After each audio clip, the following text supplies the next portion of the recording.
As the world grapples with economic uncertainty and shifting global policies, two major issues are at the center of the debate: the impact of Trump's latest tariff war and the UK's ambitious AI push. In the first segment, we analyze how Trump's sweeping tariffs on steel and aluminium without exemptions could shake global markets, harm key industries, and spark retaliatory measures from US allies. In the second segment, we turn to Britain's AI ambitions. Prime Minister Keir Starmer is betting on artificial intelligence to transform the UK economy. But critics warn that his strategy is built on shaky ground. Let's get in focus.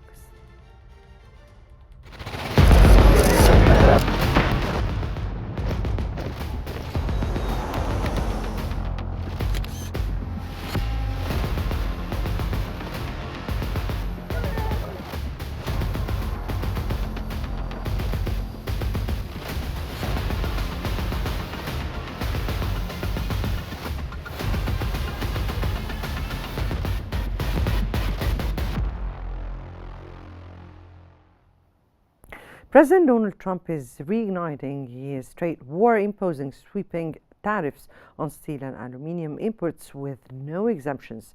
This move is expected to disrupt the industries, push up prices for American consumers, and trigger backlash from US allies.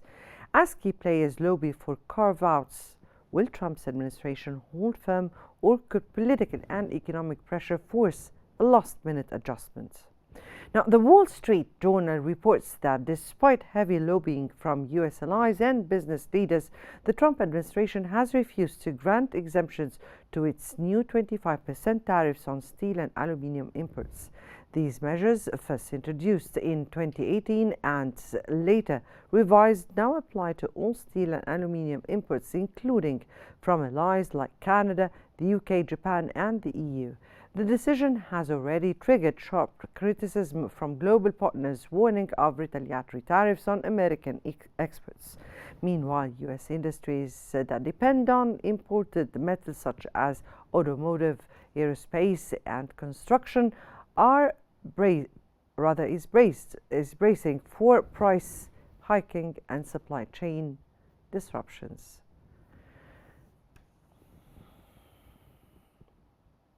To break down the implications of this tariff war, we are joined by Mr. Greg Swinson, financial and political commentator. Mr. Greg, good morning and welcome to In Focus. Let me here start by asking you, now Trump's he argues that these tariffs are necessary to protect American industries.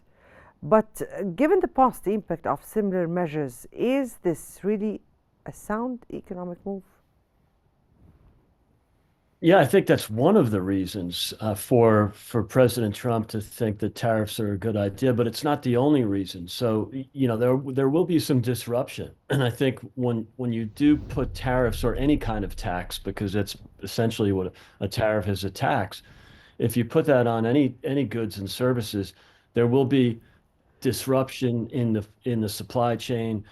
It distorts markets in many ways. But in this case, the president and much of his administration believe that it's necessary for a few reasons. Now, you mentioned the primary reason, and one of the reasons he was elected both in 2016 and 2024 is that the American industry has been gutted by these cheap foreign imports. And in many respects, that was an unintended consequence of free trade, especially free trade with China, beginning in the early 2000s.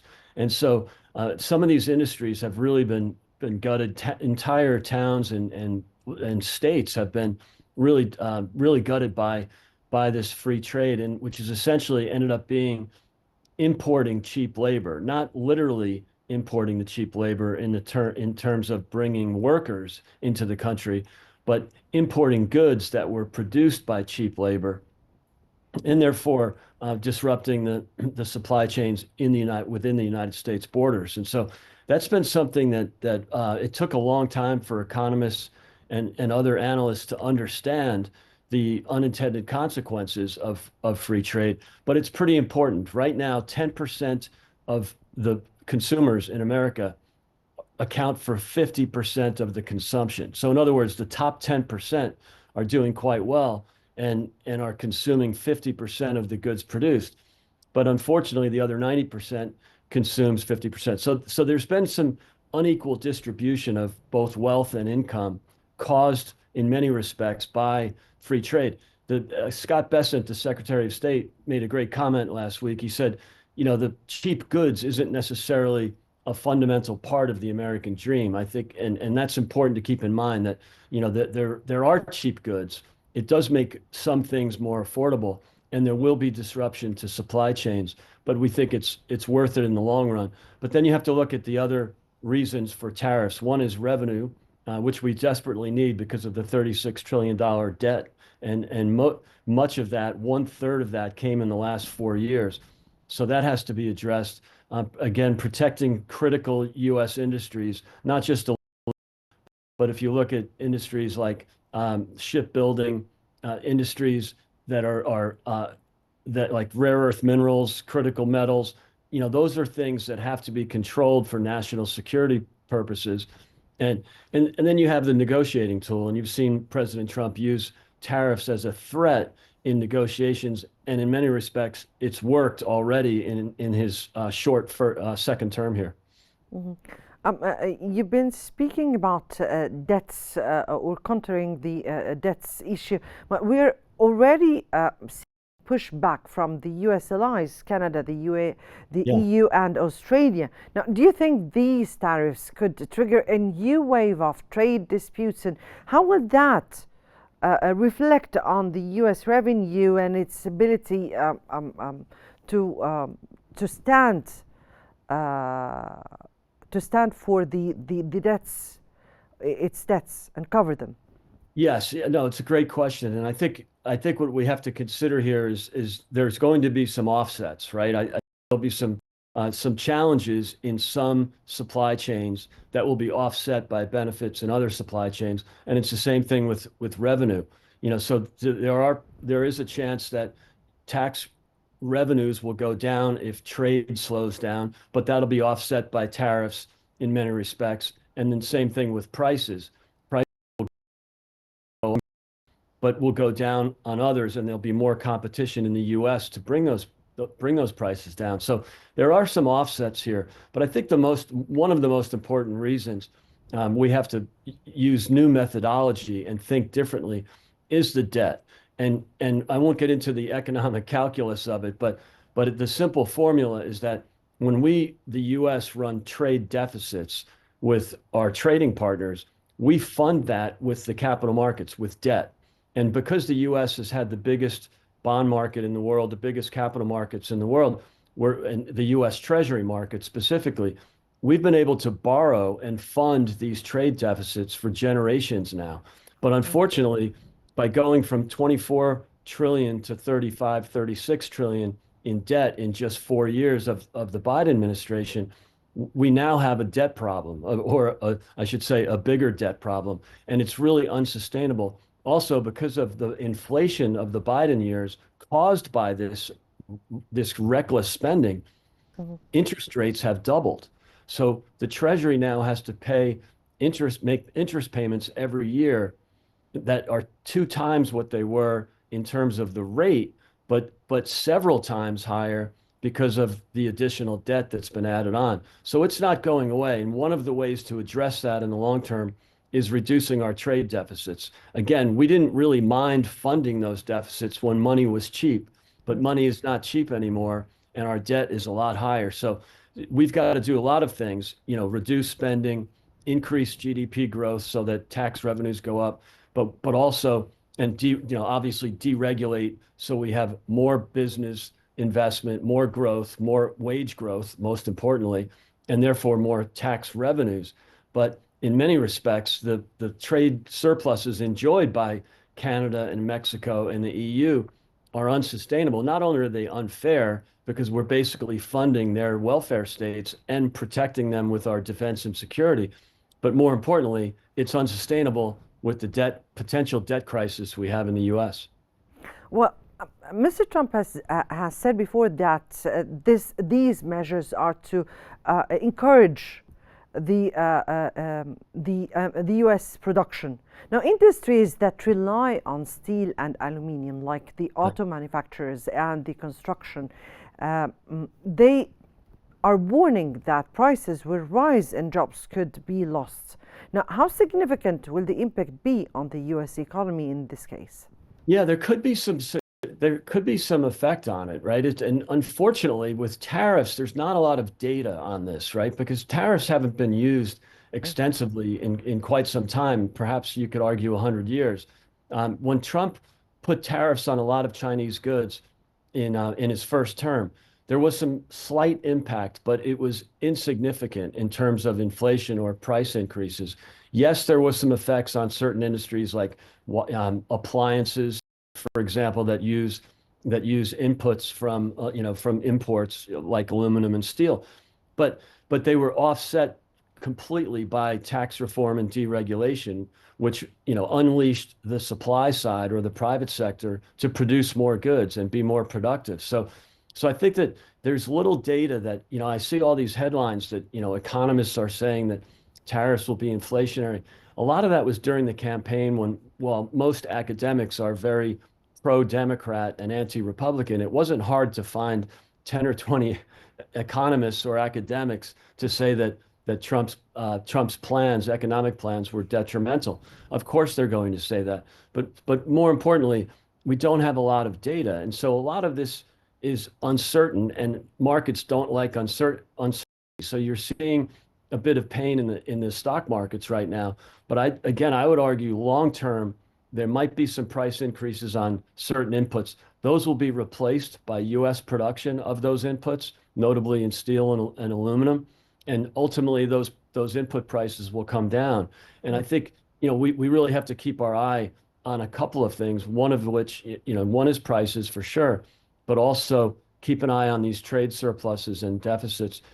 We just can't continue funding them. The other thing I have to remind you is one of the things you'll hear a lot from President Trump is the word reciprocal. And that's what is often overlooked.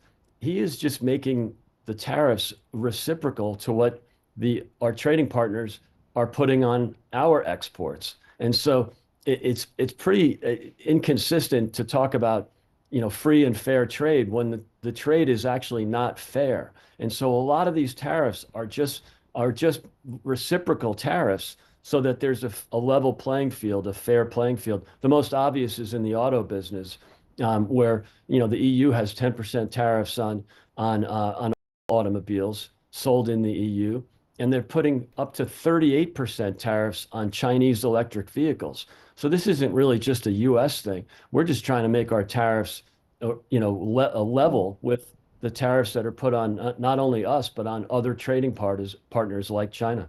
Mhm.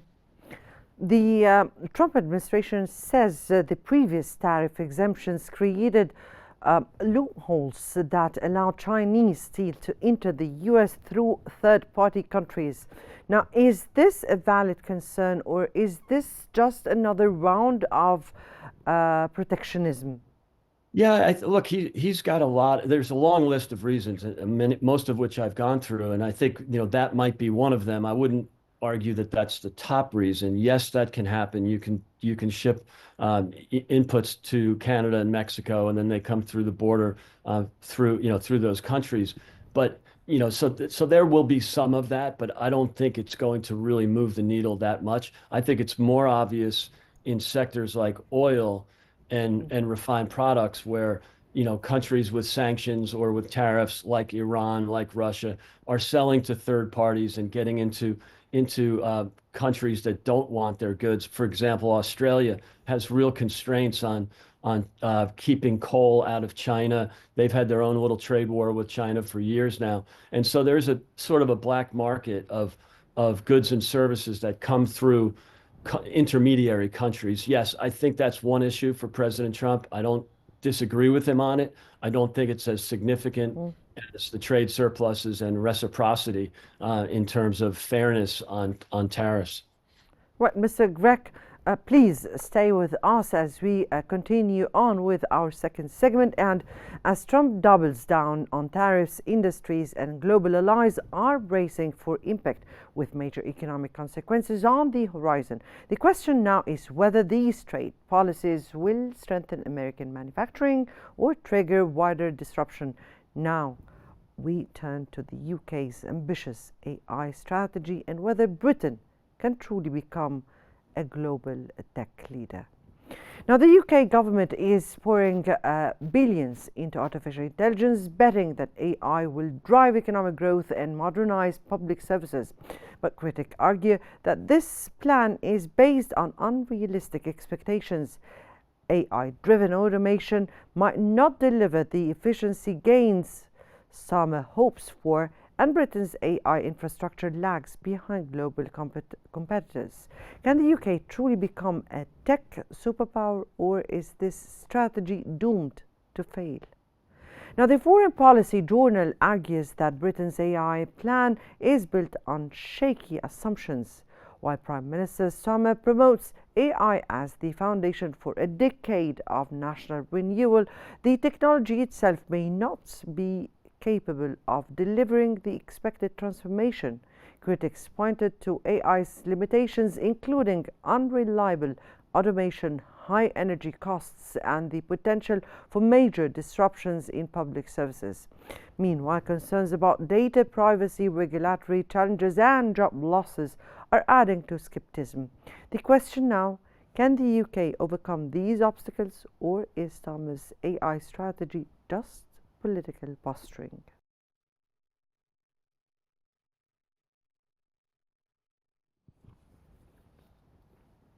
Well, back to you, Mr. Grech, and we're discussing this time the UK's AI ambitions. So, Mr. Starmer's government, as we've just heard, is investing heavily in AI, claiming it will boost the UK economy and create new jobs. But is this realistic or just political rhetoric? Well, I think it's a little bit of both. I think it is realistic in the sense that AI is obviously a big part of the economic future in all around the world. And I think it's the right bet to make. So for that, I give him credit to understand the importance of AI and other future technologies that will in many ways help productivity in the economy in general. And it is definitely a sector where you want to be on the front of. And so for that, I give him a lot of credit. The concern is two things. One is one of the things you brought up was just headwinds, challenges like energy costs. And the second is the fact that when governments typically get involved too much, the outcomes are never good or rarely good. There are How about competition? Because as far as we understand that Britain will be going into a new field or a new industry, and which already is filled with competitors and very huge competitors, the US, the China, Japan, and what do you think? Yeah, no, that's a really good point. And I think, they are coming in, you could argue, somewhat late into a very competitive sector that's already led by the US and followed by China. But I do think in a new sector like this, there's so much room for competition. The great technology improvements of the last 100 years, the first mover advantage is not really there. It's often the second mover, the third mover. And so I think, again, I respect the fact that he understands how important AI is, but there are so many economic headwinds here in the UK. And what I would advise the Prime Minister to think about, or the government, is liberating the overall economy. And that will make AI investment and AI development much more attractive for the smartest and most innovative entrepreneurs. But right now, anyone in the world who's an innovator, a disruptor, why would they move to the United Kingdom, which is hostile to private sector development?